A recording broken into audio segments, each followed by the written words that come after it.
Magandang hapon mga kapatid, Collegiate Darwicans natin po dyan. Welcome back po dito sa ating YouTube channel.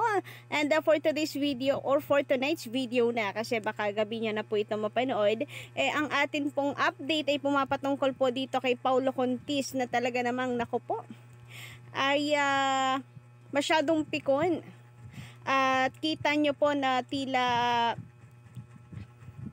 hindi po niya nagustuhan yung ginawa po nung bata na harap-harapang panunupalpal po sa kanila, harap-harapan pong pagpapahiya po sa kanila.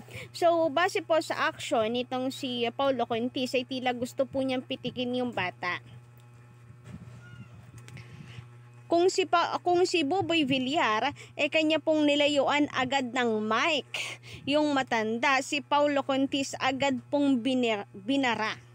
Agad pong inano po niya agad yung bata. Talagang ayaw po niyang ipatuloy sa bata yung gusto po nitong sabihin. Binara po agad eh.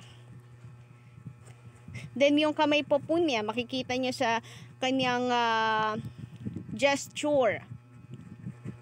So dito makikita po natin na talagang legit Darwicans po ang lahat ng tao. So meron po talaga mga taong gusto lang pumunta ron marahil para ipahiya po ang mga ito. And ayun nga, patuloy pong nangyayari hindi lamang po sa labas ng studio, pati na rin po sa loob ng studio, sinusupalpal po sila at pinapahiya. Narito nga at panoorin po ninyo yung video para kayo po mismo ay masaksihan at kayo na po ang bahalang humusga. Every day. Po natin. Confident every day.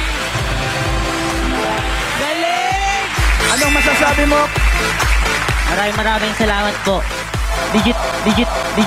Maraming salamat po. Digit. Gamitin mo yan, Dr. Ems, ha? Para pumuti talaga, ha? Ayan, doon natin. Nako.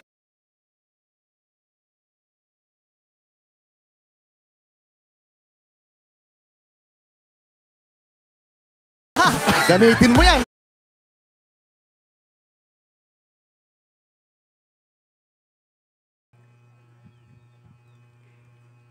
Maraming salamat po. Digit. Maraming salamat po. Makikita niyo po dito sa kamay ni Paulo Contis.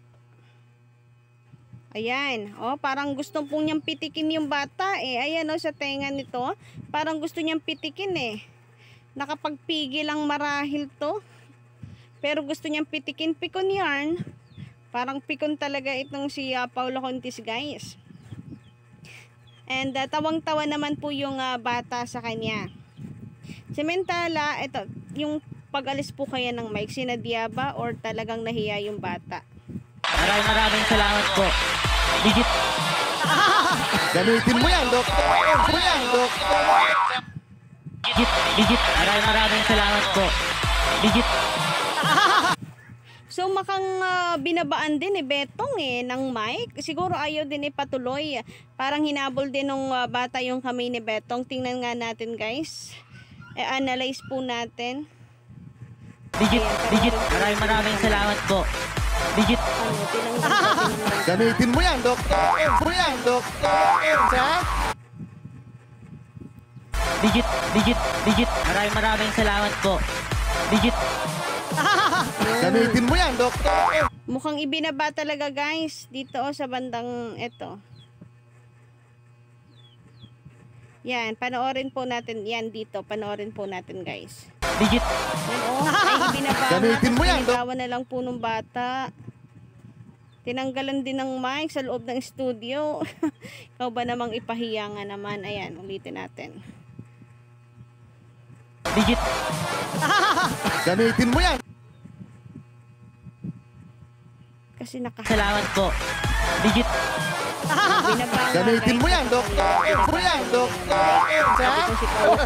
Para pumuti talaga, ha? Ayan. Congratulations sa mga winners natin. Pitigil ang tenga nung bata. Grabe nga yun. Harap-harapan na po silang sinusupalpal, no, guys? Digit. Maraming salamat po. Digit. Hi, Evan.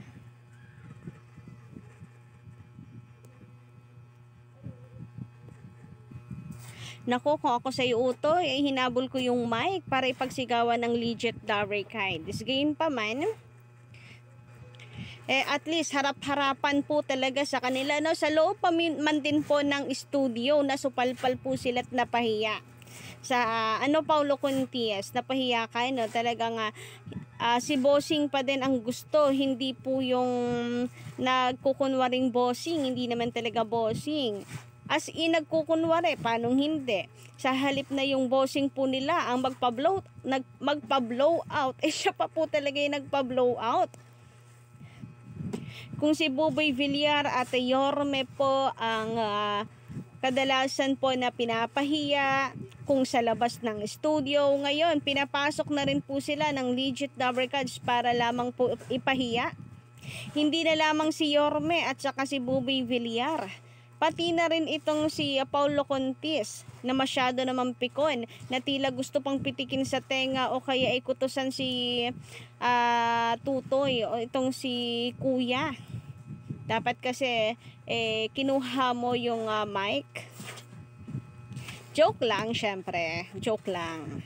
Maganda pa rin yung magpakita po tayo ng respeto. Charing!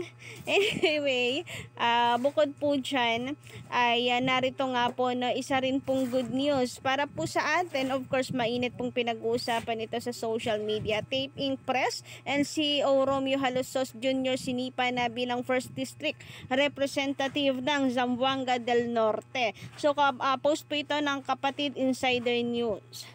And sabi naman dito sa post ng Net25, just in, idineklara ng Korte Suprema si Roberto Uy Jr., parehas Jr., bilang Zamboanga del Norte 1st District Representative na nagpawalang bisa sa proklamasyon ni Romeo Halosos Jr. So ayan, napawalang bisa na po guys, napakalinaw. Ang idineklara na po ay si Roberto Uy Jr. What a nice update po, no? Para po sa ating lahat. Grabe, kotang-kota po ngayong August 9. Ang mga haloshos, ang Tape Inc., ang Itbulaga ng tape. So grabe nga po yan mga kapatid. Kagaya ng sinabi ko kanina sa una po nating update, parang ang sarap po i-celebrate at gawing anniversary ang August 9. Parang napakaganda pong balita to para sa atin. Kotang-kota po ngayong araw ang Tape Inc. So guys, kung ang TVJ ay meron pong pambansang araw ng 1,000 isang tuwa and National Dabarkads Day, ang mga haloshos or ang Tape Inc. naman po ay mayroong pinakamalas na araw. Pambansang araw ng pinakamalas na araw.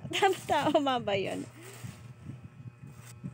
So yun po ang isi-celebrate nila, ang pinakamalas na araw po nila. Harap-harapan ng pinahiya, tapos eto pa yung balita na pinasawalang bisa or pinawalang, anong sabi dito? Tama, pinawalang bisa ang kanyang proklamasyon bilang Zamboanga del Norte 1st District Representative. Anyway, congratulations dito kay Roberto Uy Jr. At kayo na ang bagong Zamboanga del Norte 1st District Representative. Congratulations. And tama nga po ang sabi nila, mayroon pong araw or mayroon darating po ang karma. May tama pong panahon, oras. Kumbaga, may araw ka rin. And ito po yung araw nila. August 9, 2023. And then, sana po ang sunod naman po nating good news na mabalitaan ay payagan or panigan po ng Korte ang TVJ. Siyempre, dito po muna tayo. Huwag muna tayo mag-jump. Dito po muna tayo sa writ of preliminary injunction ng title po ng Itbulaga para hindi na po nila magamit sa ngayon. And of course, sunod dyan ay yun pong pumanig ang korte na tanging TVG lang ang maaaring gumamit ng titulo na ginawa, pinag-isipan, creation ni Joey De Leon. So yun lang po muna for today. Don't forget to click the subscribe button and notification bell mga kamarites kung legit legit Dabricans. So yun lang po muna and kita-kits ulit sa mga susunod pa po nating update.